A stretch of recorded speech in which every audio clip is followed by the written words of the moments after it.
কোটা বিরোধীদের আন্দোলন এই মুহূর্তে তাদের যে স্মারকলিপি প্রদানের কর্মসূচি, সেই কর্মসূচি প্রদানে তারা এই মুহূর্তে রয়েছে মৎস্য ভবনের দিকে। এই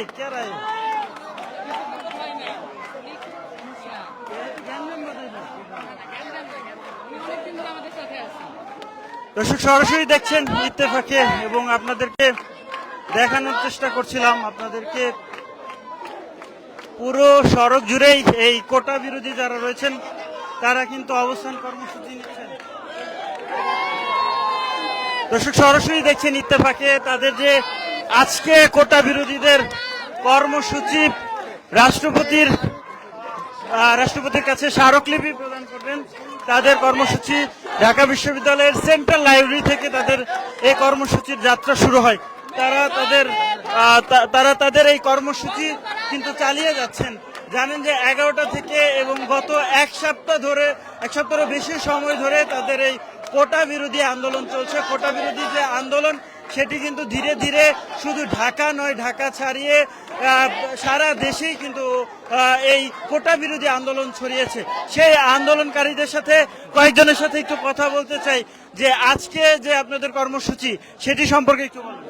দেখুন, আমরা মূলত এক দফা দাবিতে গত কয়েকদিন লাগাতার কর্মসূচি পালন করে আসছি, এবং আমরা যেটি চাচ্ছি, আসলে আমরা আজকে মহামান্য রাষ্ট্রপ্রধানের কাছে যাচ্ছি, তিনি যেন অর্থাৎ তার কাছে স্মারকলিপি দেওয়ার মাধ্যমে আমরা একটি দ্রুত সমাধানের দিকে এগোতে চাই, এবং তিনি যেহেতু রাষ্ট্রের প্রধান ব্যক্তি তাই তার কাছেই আমরা আসলে আস্থা রাখতে যাচ্ছি। তার মাধ্যমে আমরা একটি দ্রুত সমাধান মূলত যাচ্ছি, কারণ আমরা সাধারণ শিক্ষার্থীরা রাজপথে থাকতে চাই না। আমাদের মূল লক্ষ্য পড়াশোনা করা, পড়ার টেবিলে থাকা, রাজপথে থেকে সময় নষ্ট করা আমাদের লক্ষ্য না। যার জন্য মূলত আমরা আমাদের লাগাতার কর্মসূচি পালন করছি, এবং আমরা বিশ্বাস করি যে মহামান্য রাষ্ট্রপতির মাধ্যমে অতি দ্রুত একটি সমাধান পাবো।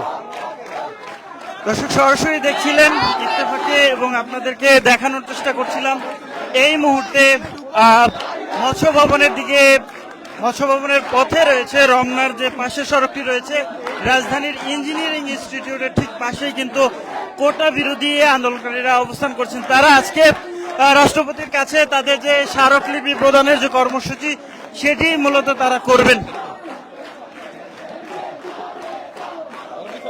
দর্শক সরাসরি দেখছিলেন ইত্তেফাকে, আপনাদেরকে সেই কর্মসূচি দেখানোর চেষ্টা করছে, অংশগ্রহণ করছে। গত চলমান এক সপ্তাহেরও বেশি সময় ধরে যে কোটা আন্দোলন সেটি কিন্তু আজকেও কিন্তু যে শিক্ষার্থীদের স্বতঃস্ফূর্ত যে অংশগ্রহণ, সেই অংশগ্রহণে কিন্তু সমুদ্রে পরিণত হয়েছে। মানুষ, শিক্ষার্থীদের ঢল নেমেছে বলা চলে এক প্রকার। তাদের মুখে একটাই দাবি, তারা এই কোটা সংস্কার করে যৌক্তিক যে সমাধান সেটি কিন্তু তারা দাবি করছেন। তারা প্রতি যে কর্মসূচি সেটি মতো আজও তাদের এই যে মিছিল সেটি নিয়ে এগিয়ে চলছেন। আমরা সেটি দেখছিলাম, তাদের মুখে আজকেও কিন্তু কোটার বৈষম্য নিয়ে। এই মুহূর্তে আমরা দেখছি পুলিশের সাথে কথা বলে এগিয়ে সামনে এগোনোর একটা চেষ্টা করা হচ্ছে কোটা বিরোধীদের পক্ষ থেকে। জানেন যে আজকে কিন্তু প্রধানমন্ত্রী শেখ হাসিনারও মুভমেন্ট রয়েছে, যার ফলে আজকে ছাত্রলীগের নেতাকর্মীরাও কিন্তু সড়কে সড়কে প্রধানমন্ত্রীর সাথে শুভেচ্ছা বিনিময় জানানোর জন্য অবস্থান নিয়েছেন, এবং যার ফলে এখনো পর্যন্ত সড়ক অনেকটাই বলা চলে এই কোটা বিরোধীরা আসলে কোথায় গিয়ে দাঁড়াবে, কোথায় ঠেকবে সেটি বলা যাচ্ছে না। তবে আইন শৃঙ্খলা রক্ষাকারী বাহিনীর সাথে সমন্বয় করেই তারা আসলে ধীরে ধীরে এগিয়ে যাচ্ছে। তো বলেন আজকের কর্মসূচি নিয়ে সরাসরি দেখছিলেন ইত্তেফাকে। এই মুহূর্তে আইন শৃঙ্খলা রক্ষাকারী বাহিনীর সাথে কোটা বিরোধী যারা সমন্বয়কারী রয়েছেন তাদের সাথে কথা হচ্ছে। তা সেই আলাপ আলোচনা করে হয়তো তারা সামনের দিকে এগিয়ে যাবেন, সেটি দেখানোর চেষ্টা করছি আপনাদেরকে সরাসরি ইত্তেফাকে। এই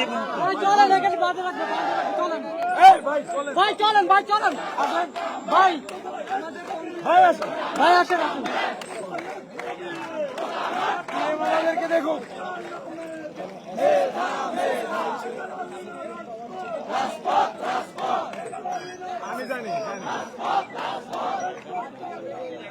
দর্শক সরাসরি দেখছেন ইত্তেফাকে এই মুহূর্তে তাদের যে পদযাত্রা কোটা বিরোধীদের, সেই কোটা বিরোধীদের পদযাত্রা কিন্তু এগিয়ে চলছে দেখছেন, এবং আন্দোলনকারী এবং পুলিশের সাথে এক ধরনের সমন্বয় করেই কিন্তু সামনের দিকে এগিয়ে যাচ্ছে কোটা বিরোধীরা।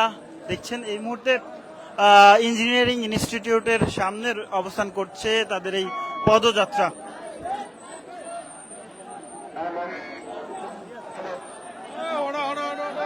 সরাসরি দেখছেন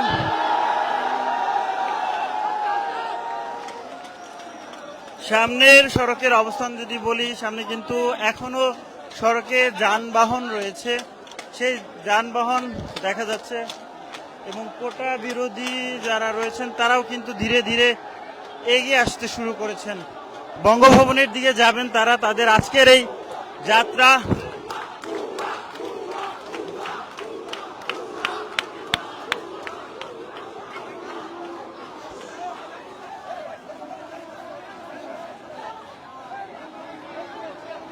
দর্শক সরাসরি দেখছেন এই মুহূর্তে ইঞ্জিনিয়ারিং ইনস্টিটিউটের ঠিক সামনে রয়েছে তারা, এবং তাদের কোটা বিরোধীদের যে পদযাত্রা সেটি ধীরে ধীরে এগিয়ে চলছে।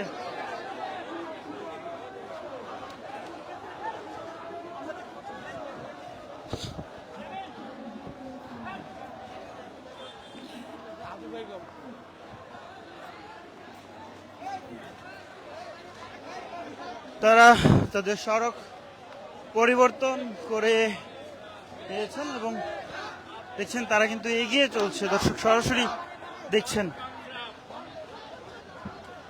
বৈষম্যের বিরোধী যে আন্দোলনে আবারও উত্তাল হয়েছে ঢাকা, সেই আন্দোলনে আজকের যে কর্মসূচি, তাদের কর্মসূচি রাষ্ট্রপতির কাছে তারা এই কোটা সংস্কার এবং যৌক্তিক সমাধানের দাবিতে তারা স্মারকলিপি প্রদান করবেন। সেই পদযাত্রা এগিয়ে চলছে এই মুহূর্তে, সেটি দেখানোর চেষ্টা করছি আপনাদেরকে। জানেন যে গত এক সপ্তাহেরও বেশি সময় ধরে শিক্ষার্থীরা তাদের যে কর্মসূচি, সে কর্মসূচি বাস্তবায়নের লক্ষ্যে এগিয়ে চলছেন।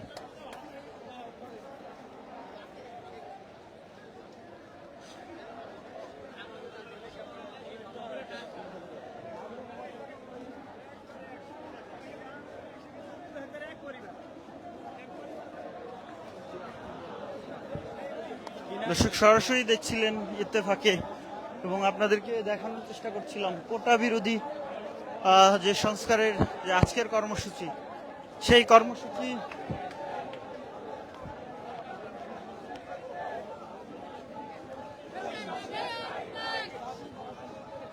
দর্শক কে কোথায় থেকে দেখছেন জানাতে পারেন আমাদের মন্তব্যের ঘরে।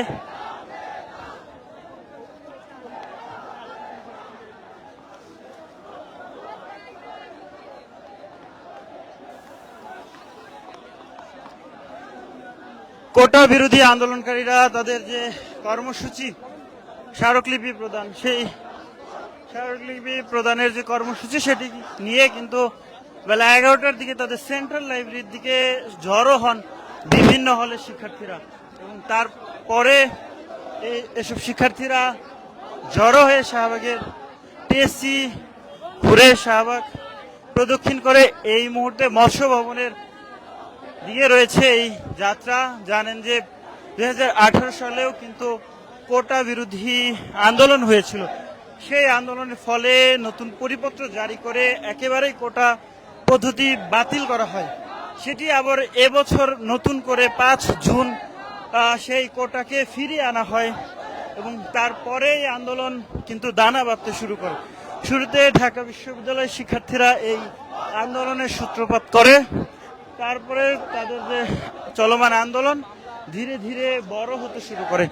পুরো প্রথম দিকে কিন্তু ছাত্রলীগের নেতাকর্মীরা হল থেকে বাধা দেওয়ার চেষ্টা করেছিল, তারপরে এখনো পর্যন্ত বাধার মধ্যে দিয়েই রয়েছে। তারপরেও কিন্তু এই কোটা বিরোধী আন্দোলন কিন্তু চলমান রয়েছে, তাদের যে কর্মসূচি সেটিও কিন্তু চলছে, এবং তারা কিন্তু চতুর্থ দফায় ব্লকেট কর্মসূচি পালন করছে। আজকে আজকে প্রায় 11 দিনের মতো চলছে তাদের এই কর্মসূচি। সেই কর্মসূচি আজকে তাদের এই চলমান যে কর্মসূচি আন্দোলন, এই আন্দোলনের মধ্যেই কিন্তু আদালত এই কোটা পদ্ধতির যে রায় সেটি 1 মাসের জন্য স্থগিত অবস্থা জারি করেন, যার ফলে আগস্টের 7 তারিখে আবারও জানা যাবে যে কোটা পদ্ধতি থাকছে কি থাকছে না। তবে সেই স্থিতি অবস্থাকে মানছেন না কোটা বিরোধীরা। তারা আসলে যৌক্তিক দাবি এর সুষ্ঠু সমাধানের দাবিতেই তারা তাদের যে আন্দোলন সেটি কিন্তু চালিয়ে যাচ্ছেন। কয়েকজনের সাথে একটু কথা বলি যে আজকের কর্মসূচি নিয়ে একটু বলবেন।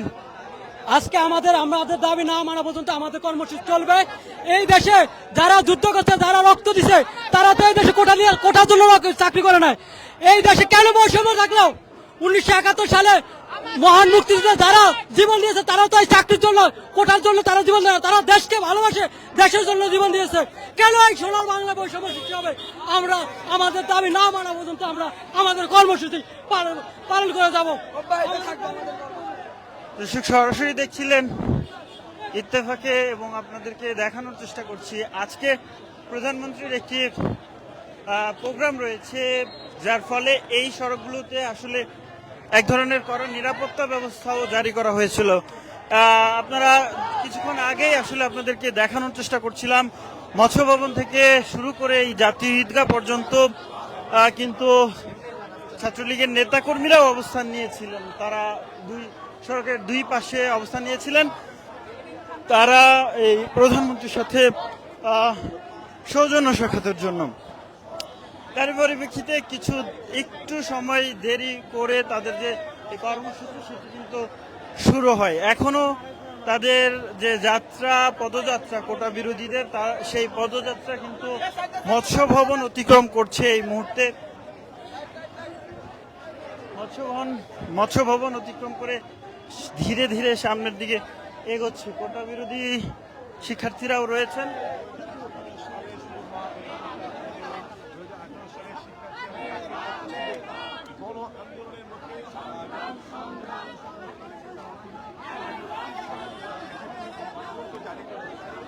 ভাই আগান আগান আগান।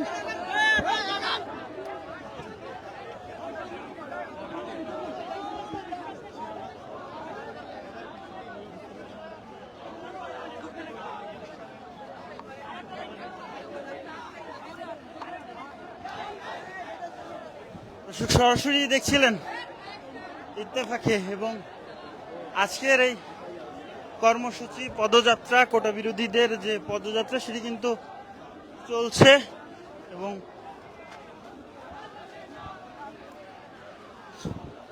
দর্শক সরাসরি দেখছেন।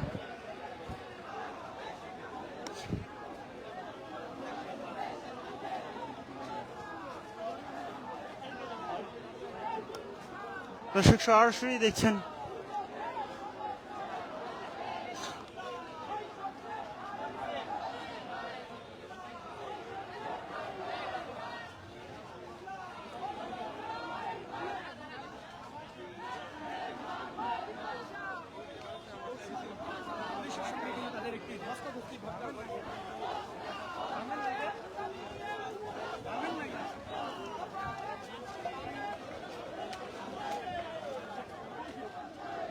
দর্শক সরাসরি দেখছিলেন কোটা বিরোধীদের যে পদযাত্রা, সেই পদযাত্রা কিন্তু ধীরে ধীরে এগিয়ে যাচ্ছে এই মুহূর্তে।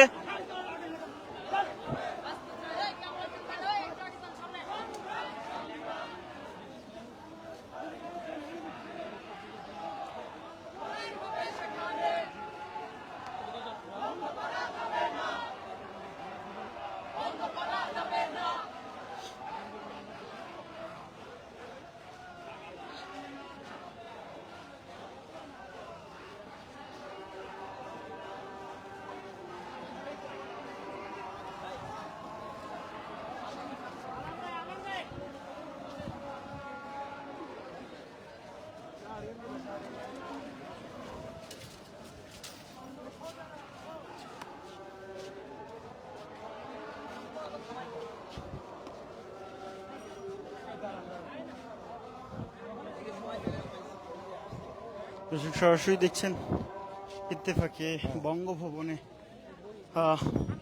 বঙ্গভবনমুখী যে পদযাত্রা কর্মসূচি সেটি কিন্তু শুরু হয়েছিল বেলা 11টার দিকে। ঢাকা বিশ্ববিদ্যালয়ের সেন্ট্রাল লাইব্রেরি থেকে তাদের এই যাত্রা শুরু হয়। এই মুহূর্তে হাইকোর্টের সামনে রয়েছে তারা, এই শিক্ষার্থীরা, এবং কথা বলছেন। এখন পর্যন্ত যে কোটি মোট করে পেরিয়ে আপনি হাইকোর্টের সামনে আসলেন, এখন পর্যন্ত কোনো পুলিশের বাধার মুখেও পড়েননি। সেক্ষেত্রে এত বেশি সংখ্যক শিক্ষার্থীদের নিয়ে বঙ্গভবনের মধ্যে একটি স্পর্শকাতর জায়গায় আপনারা কি যাচ্ছেন?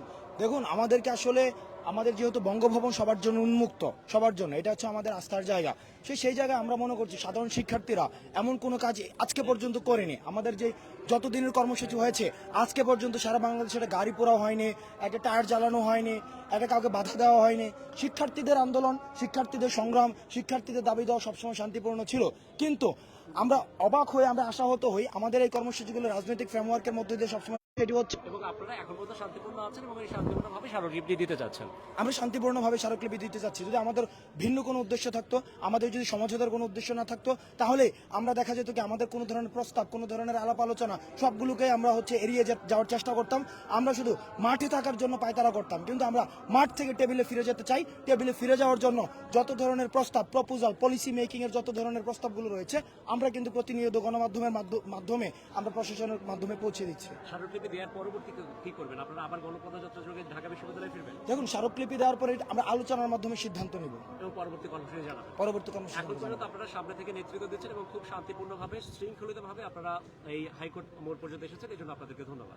আপনাদেরকেও ধন্যবাদ। গণমাধ্যমে সবাই যারা রয়েছেন তাদেরকেও ধন্যবাদ, কারণ আপনারা অবাধ তথ্য সরবরাহের মাধ্যমে আমাদের যেই দাবিগুলো তারা আপনারা পৌঁছে দিয়ে যাচ্ছেন নিরলসভাবে। আপনাদের পেশাদারিত্বের আমরা সবসময় প্রশংসা করি। অনেক ধন্যবাদ। আমরা ঠিক আছে দর্শক সরাসরি দেখছিলেন এবং দেখানোর চেষ্টা করছিলাম, এবং যে পদযাত্রা কর্মসূচি সেই পদযাত্রা কর্মসূচির সমন্বয়ক হাসনাত তিনি কথা বলছিলেন, এবং তিনি বলছিলেন যে কোনো প্রকার বাধা এবং অসহিংসতা ছাড়াই তারা কিন্তু হাইকোর্টের সামনে তাদের যে পদযাত্রা সেটি এসে পৌঁছেছে। তারা তাদের যে পরবর্তী কর্মসূচি সেটি বঙ্গভবনে যাবেন, এবং তারা বলছেন যে শান্তিপূর্ণভাবেই তাদের এই কর্মসূচি সফল হবে বলে তারা মনে করছেন। এবং তিনি আরও বলছেন যে তাদের যে পরবর্তী কর্মসূচি সেটি বঙ্গভবনে পৌঁছানোর পরে তাদের যে স্মারকলিপি প্রদান, তারপরে আলাপ আলোচনা করার পরেই পরবর্তী নির্ধারিত কর্মসূচি তারা ঘোষণা করবেন। দর্শক সরাসরি দেখছিলেন ইত্তেফাকে এবং আপনাদেরকে দেখানোর